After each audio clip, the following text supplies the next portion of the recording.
When I was a little girl, there was this woman who was vicious with her kids. It was nothing for her to pick up whatever was close to her and throw it at them when she was mad. An ashtray, a shoe, a telephone. She was non discerning. It was all the same to her. She didn't like me much, if at all. I'm not surprised. I can't tell you how many times, as I became a teen, that I advised her kids to call CPS on her. They never did. But even before that, I let her know in no uncertain terms just how vile and abusive I thought she was. I called her out every chance I got. Oddly, my mother never disciplined me for this. I think perhaps I said the things that she dared not to say to her friend. I didn't care. What did I have to lose? I didn't like her after all.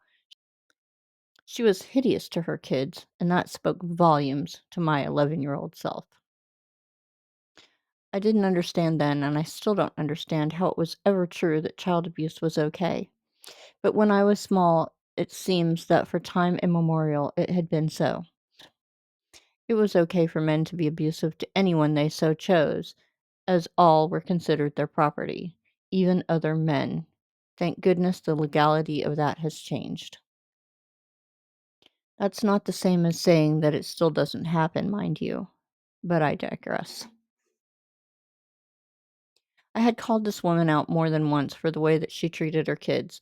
Each time she would say something like, "You're lucky you're not my kid." And each time I acknowledged how grateful I was for it, I'd respond with something like, "Lucky and happy." She wasn't like this with just her kids. I recall one night when we were having a bonfire with their family and the family of my mom's sister. This woman got mad at her husband and threw a nearly full glass ketchup bottle across the bonfire at her husband. Just then, my dad crossed the path as he didn't see the incident or the bottle. She yelled his name, "Alvin!" And just as she did, he looked in her direction and smack, he got hit in the forehead with the bottle. My dad ended up going to the hospital for stitches and to be observed for a concussion, which, as it turned out, he did not have. Another digression. Apologies. One night, she and her kids went with my mom and her kids, me and my brother, to the drive-in movies. We had a van, and it was priced by the carload. There was a playground at the theater and a concession stand. Of course, we popped popcorn back before microwaves and took drinks and other snacks with us. It was a good time.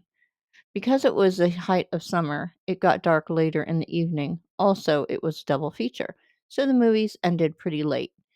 It had to have been after midnight.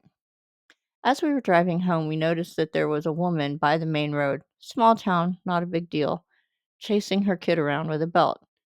She got him and started swatting him with the belt.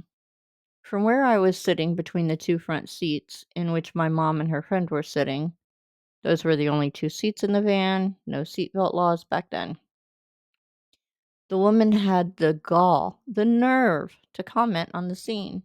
"I can't believe that woman is out there in the middle of the sidewalk hitting her kid with a belt." Well, I, being me, couldn't believe that she had the nerve to open her mouth about the scene. So, in order to discern what she was disturbed by the most, I asked, "So, would it be better if she were throwing ashtray shoes or phones at her kid? Would it be better if she were doing it where no one could see? Or is it that it's after midnight that's bothering you?" Her response, "If you were my kid, I'd smack your mouth." To which I responded, "More likely you'd throw something at me. Luckily, I am not your kid." With that, I got up and moved further back into the van. The woman just looked at my mom incredulously.